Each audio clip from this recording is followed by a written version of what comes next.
내가 역사적인 인물 한 분의 이력서를 말씀드릴 테니까 그 내용을 들으면서 여러분이 누군가 한번 맞춰보시기를 바랍니다. 그는 가난한 구두수성공의 아들로 태어났습니다. 가난으로 인하여 학교를 9달밖에 다니지 못했습니다. 그는 9살이 되었을 때 어머니가 세상을 떠났습니다. 22살에 사업을 시작하였으나 실패하였습니다. 23살에 주의회에 출마하였으나 낙선하였습니다. 24살에 다시 사업을 시작하였으나 실패하게 되어 17년간 빚을 갚아야 했습니다. 27살에 신경쇠약과 우울증에 걸려서 몹시 고통당하였습니다. 29살에 의회 의장직에 나왔으나 역시 낙선하였습니다. 31살에 대통령 선거위원회 나왔으나 역시 낙선하였습니다. 34살에 국회의원에 나왔으나 낙선하였습니다. 39살에 다시 국회의원에 나왔으나 낙선하였습니다. 46살에 상원 의원으로 출마하였으나 낙선하였습니다. 47세에 부통령으로 출마하였으나 낙선하였습니다.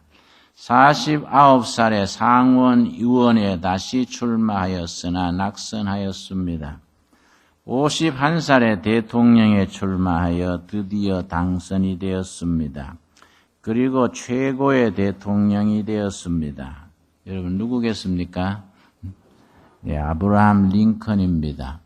아브라함 링컨의 전기를 연구하는 사람들은 아브라함이 평소에 공식적으로 실패한 사례만 27번 나온다고 합니다. 27번의 실패, 한 번의 성공, 이 아브라함 링컨의 일생입니다. 아브라함 링컨은 27번 이어지는 실패를 연속했습니다마는 실패할 때마다 목표를 높였습니다. 좌절할 때마다 자기의 꿈을 더 높게 가졌습니다. 27번에 이어지는 실패의 한 번의 성공, 대통령 당선입니다. 대통령 당선이 되어서 최고의 대통령이 되었습니다. 또 그 대통령직 있는 동안에 암살을 당했습니다. 여러분, 인생은 실패 속에서 마치 조개 속에 있는 진주가 빛을 발하는 아름다운 진주로 빛깔을 내듯이 우리는 좌절과 실패 속에서 우리 영혼의 아름다움을 가꾸어 갑니다. 실패에는 고통이 따르고 실패에는 아픔이 따르게 마련입니다. 그래서 조개가 만드는 진주를 설명을 합니다. 우리가 진주가 아름답고 목에 걸고 팔찌로 해서 만들어서 이렇게 모양을 냅니다마는 실제 조개한테는 참 야속한 일입니다. 그 조개에 부드러운 살에 날카로운 모래가 들어갑니다. 그 조개의 살갗에 모래가 닿으면은 조개가 너무 고통을 느낍니다. 고통을 덜 받게 하려고 몸에 진을 빼서 모래를 감쌉니다. 계속해서 몸에 진을 뽑아서 모래를 감싸는 것이 나중에 조개로 자라서 진주가 되어서 그걸 우리가 아름답다고 목에다가 팔찌를 목걸이로 우리가 두르는 겁니다. 오늘 본문 말씀 잠언 24장 16절 말씀에는 우리가 아브라함 링컨의 일생도 말씀드렸습니다마는 우리가 신앙생활을 하여가는 동안에 우리 마음에 꼭 품어야 될 말씀입니다. 의인은 7번 넘어질지라도 다시 일어나려니와 악인은 재앙으로 말미암아 엎드러지느니라. 의인은 7번 넘어질지라도 다시 일어난다고 했습니다. 여러분, 아브라함 링컨의 경우는 7번 정도가 아니라 27번입니다. 27번 넘어지고 실패했지만은 다시 일어났다는 것이 아브라함 링컨의 이야기입니다. 여러분, 7전팔기라는 말 동양에서는 씁니다. 7번 넘어질지라도 넘어질 전자입니다. 다시 일어날 기자입니다. 7전팔기. 이 잠언 24장 16절과 같은 말씀이 동양에서 7전팔기라는 말을 씁니다. 저는 결혼 선물할 때에 옛날에 오뚜기를 선물로 자주 했습니다. 오뚜기 넘어지면 일어나고 넘어지면 일어나는 오뚜기가 있지요. 결혼 생활을 하게 되면은 서로 사랑하고 좋아서 결혼하지만은 사노라면은 부딪히고 넘어지고 좌절할 때가 있습니다. 그럴 때마다 둘이서 같이 보라고 오뚜기 밑바닥에 내가 잠언 24장 16절을 딱 서서 고개 딱 정갈스럽게 붙여서 결혼 선물로 보냅니다. 내 친구한테 한번 그 선물을 보냈더니 나중에 나한테 김 목사, 내 결혼식에 왜 장난감을 그래 보냈냐. 그래서 장난감이라 하지 말고 오뚜기 밑에 써놓는 글씨를 한번 읽어보고 말해라. 그랬더니 뭔 글씨 썼는데 우리 집사람이 쓰레기통에 버려버리던데. 그래서 내가 그러면 버렸으니 할 수 없고 내가 다시 사주기도 못하고 잠언 24장 16절 집에 가서 네 분이 다시 한번 읽어보라고 일러줬습니다.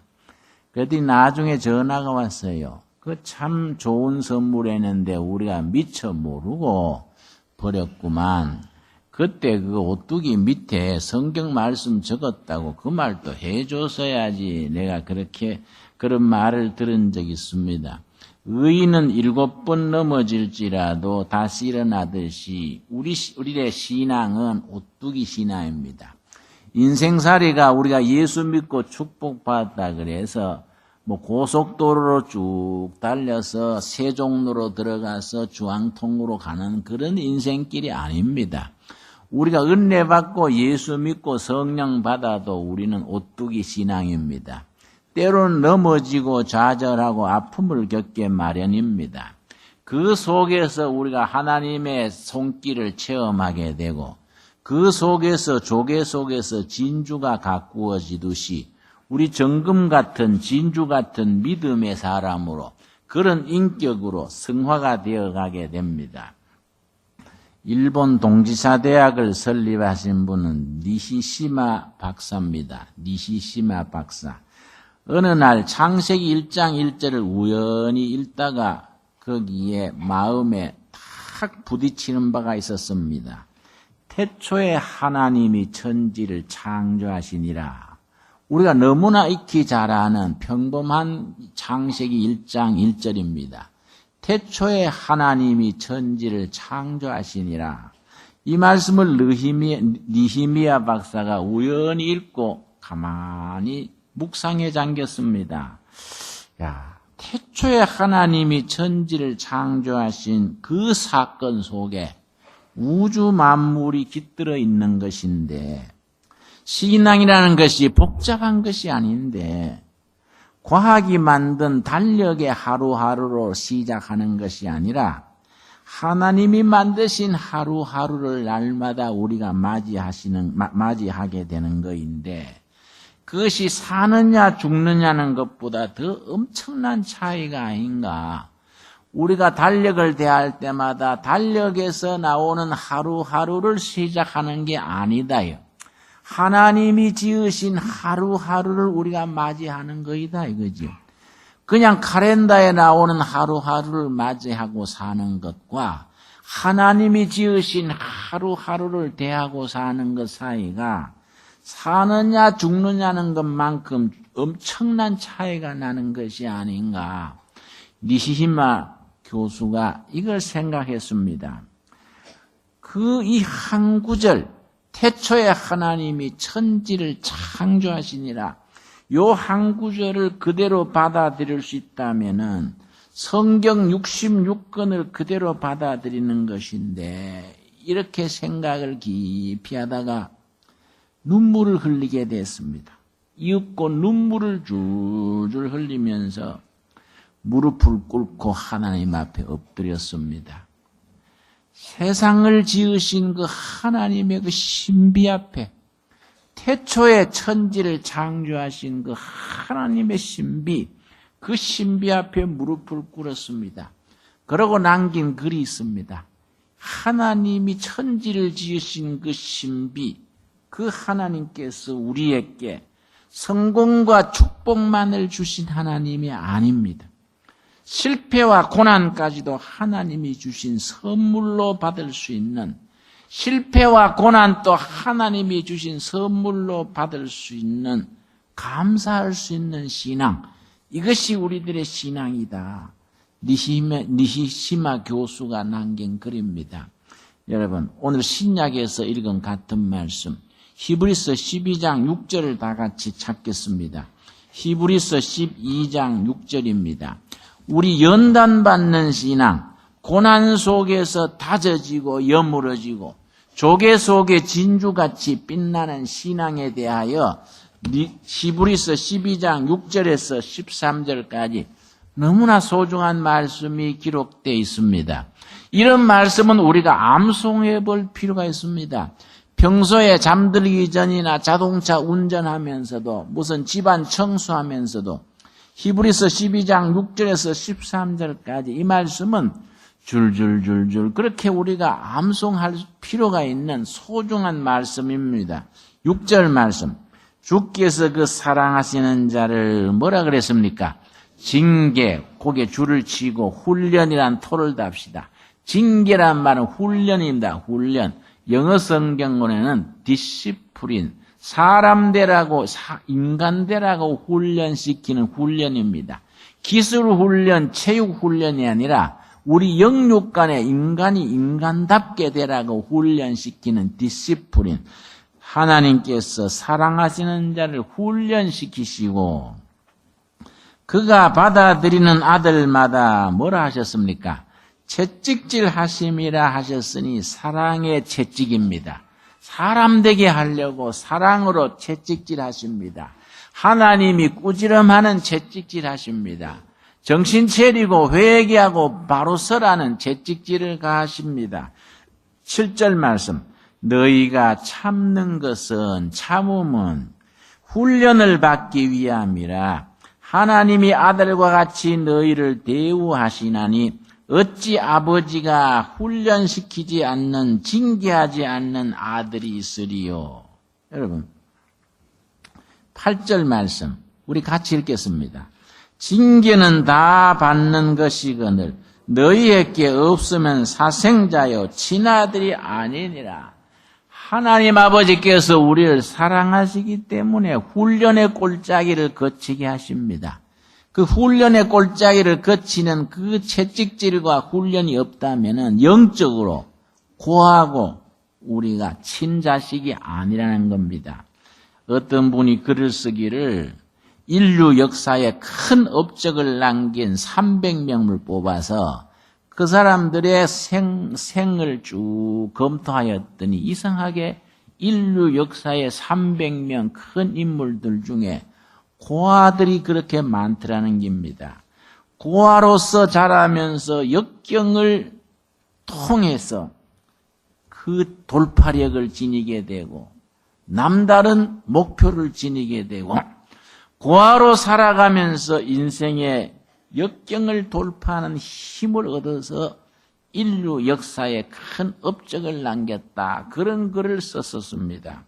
예를 들어서 고아로서 자라서 인류 역사에 빛을 남긴 사람들, 알렉산더, 줄리어스 시저, 조지 워싱턴 미국 초대 대통령, 나폴레옹, 루소, 데카르트, 사르뜨르, 파스칼, 공자, 우리나라도 전직 대통령 중에 김대중 전 대통령 같은 분, 다 같은 케이스입니다.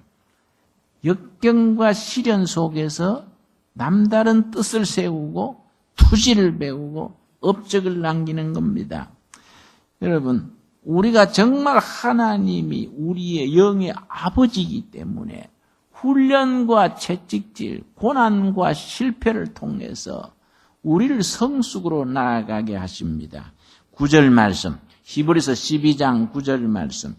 또 우리 육신의 아버지가 우리를 징계하여도 훈련하여도 공경하였거든 하물며 두말할 것이 뭐 있느냐. 모든 영의 아버지께 더욱 복종하며 살려 하지 않겠는가. 하나님의 시련의 채찍을 맞을 때 복종할 수 있는, 순종할 수 있는 믿음의 마음을 우리가 길러갈 수 있게 되기를 바랍니다. 10절 말씀. 그들은 잠시 자기의 뜻대로 우리를 징계 훈련하였거니와 세상 아버지를 말합니다. 오직 하나님은 우리의 유익을 위하여 그의 거룩하심에 참여하게 하시느니라. 우리 삶의 시련과 고난이 왜 있느냐? 하나님이 우리의 유익을 위해서, 정말 우리를 하나님께서 도와주시려고, 우리에게 좋은 걸 주시려고 시련, 고난을 허락하셔서 결국은 거룩함에 이르게 한다는 겁니다. 거룩하신 하나님의 본성을 닮아가게 하기 위해서, 우리도 거룩한 하나님의 자녀가 되게 하기 위해서 훈련의 고통, 채찍을 가하신다는 겁니다. 11절이 결론입니다. 히브리서 12장 11절 말씀, 우리 한번 같이 읽겠습니다. 무릇 징계가 당시에는 즐거워 보이지 않고 슬퍼 보이나 후에 그로 말미암아 연단받은 자들은 의와 평강의 열매를 맺느니라.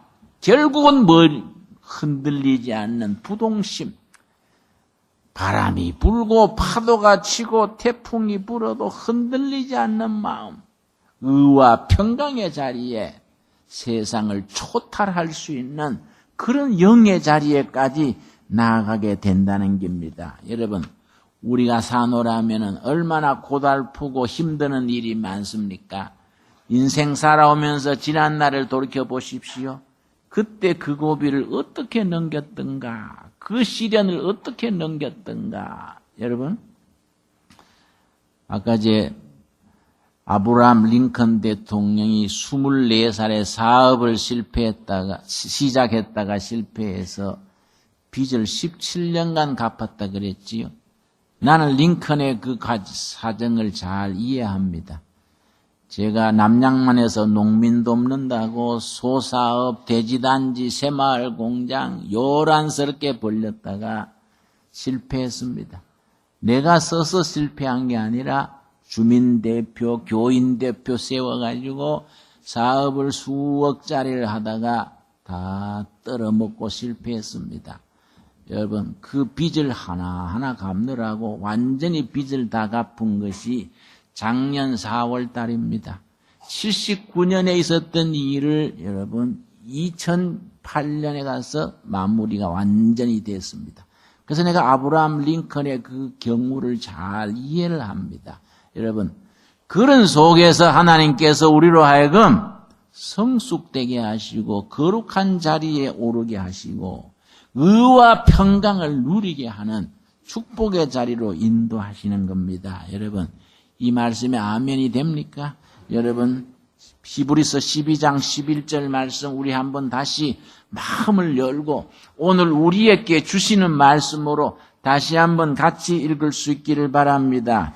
무릇 징계가 당시에는 즐거워 보이지 않고 슬퍼 보이나 후에 그로 말미암아 연단받은 자들은 의와 평강의 열매를 맺느니라. 여러분, 우리에게 당하는 시련, 개인과 가정과 기업, 일터의 어려움을 오히려 감사함으로 받을 수 있는 그 시련과 고통의 정성을 다할 수 있는 둘의 가족들이 될 수 있게 되기를 바랍니다.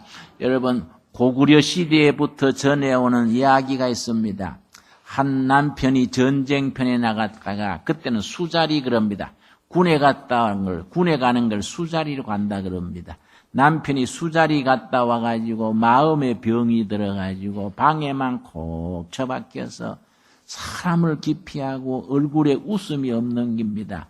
요즘 말로 그런 사람을 방콕파라 그럽니다. 방에 콕 처박혀서 사람을 안 만나고 도무지 두문불출하는 병입니다.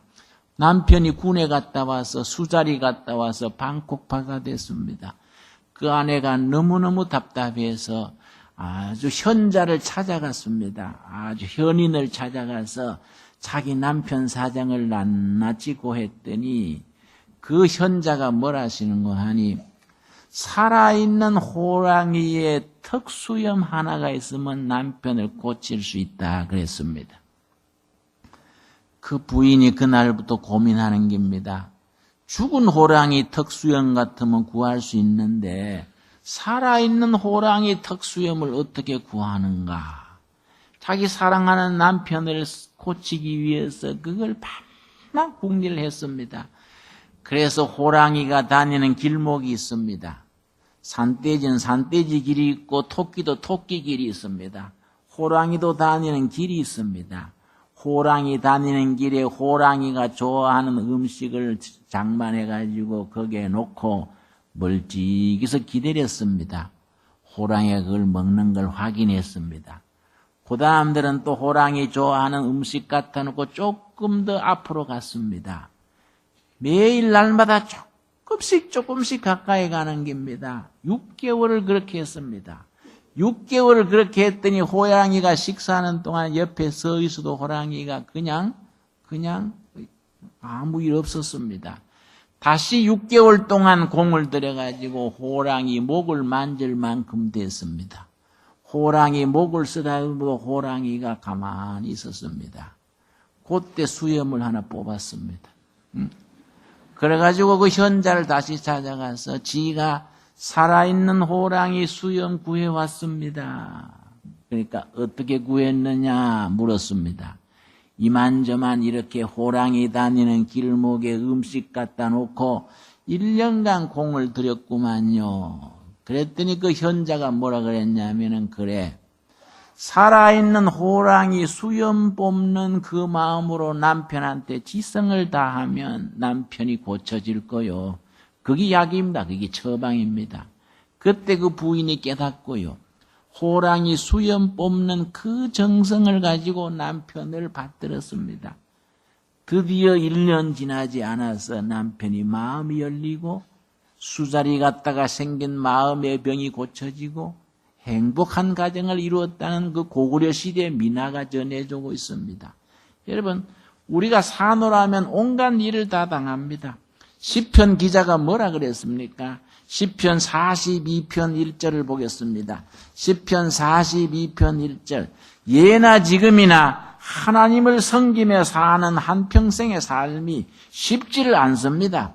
우리가 이론적으로 생각하면은 은혜 받고 성령 받으면 모든 것이 술술 순리로 얼음에 박 밀듯이 잘 풀려나갈 것 같은데 실제 인생 살면은 그렇게 되지를 않습니다. 시편 42편 1절 말씀.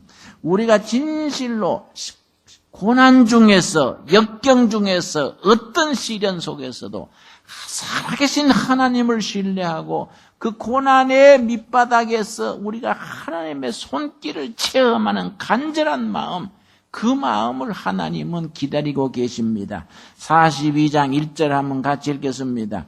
하나님이여 사슴이 시냇물을 찾기에 갈급함같이 내 영혼이 주를 찾기에 갈급하나이다. 역경과 좌절 중에서 하나님의 은혜 손길을 목마른 사슴이 시냇물을 사모함같이 그렇게 사모하는 그 마음, 이게 필수입니다. 필수. 5절에 같은 말씀입니다. 5절. 내 영혼아 너가 어찌하여 낙심하며 어찌하여 내 속에서 불안해하는가. 너는 하나님께 소망을 두라. 그가 나타나 도우심으로 말미암아 내가 여전히 찬송하리로다. 여러분 아멘 하십니까? 시련의 날에, 좌절의 날에, 고통의 날에 소망을 어디에 두라 그랬습니까? 세상에 소망을 두지 말고 하나님 앞에 소망을 두라. 내 영혼아 너가 어찌하여 낙심하며 어찌하여 불안해하는가? 세상에 의지하고 세상의 걸 붙들라 하니까 불안하고 낙심합니다. 네 소망을 하늘에 두라. 너희 하나님께 소망을 두라. 그리하면 의와 평강으로 하나님께서 인도하시리라. 우리 영혼 마음을 열고 이 말씀에 아멘으로 화답할 수 있어야겠습니다. 같은 말씀을 11절에 되풀이합니다. 시편 42편 11절 말씀. 우리 한번 마음을 열고 어깨를 펴고 한번 큰 소리로 함께 읽겠습니다. 내 영혼아 너가 어찌하여 낙심하며 어찌하여 내 속에서 불안해하는가? 너는 하나님께 소망을 두라. 나는 그가 나타나 도우심으로 말미암아 내 하나님을 여전히 찬송하리로다. 여러분 아멘이 됩니까? 마음에 받아들여집니까? 내가 하나님을 여전히 찬송하리로다. 우리 영혼의 진솔한 고백이 되기를 바랍니다. 기도하겠습니다. 요 아버지 감사드립니다. 시련 중에서 고통 중에서 때로는 좌절 중에서 여호와 하나님을 앙망하고 여호와 하나님을 소망하고 우리 영혼이 여전히 하나님을 찬송할 수 있는 영의 사람, 의와 평강으로 인도함을 받는 우리가 되게 이끌어 주시옵소서. 여 아버지 기도드립니다. 의인은 7번 넘어질지라도 다시 일어나느니라 하셨사오매 우리가 정말 믿음으로 사는 의인이 되어서 이 세상 어떤 좌절, 어떤 역경, 어떤 불황에서도 살아계신 하나님의 손길로 인하여 기뻐하며 하나님 앞으로 한 걸음 한 걸음 나아갈 수 있는 믿음의 사람, 의인으로 살아가게 하여 주시옵소서. 칠전팔기하는 신앙으로 하나님이 우리 삶의 현장 속에 살아계심을 증거케 하여 주시옵소서. 예수님 이름 받들어 기도드려 싸움나이다. 아멘.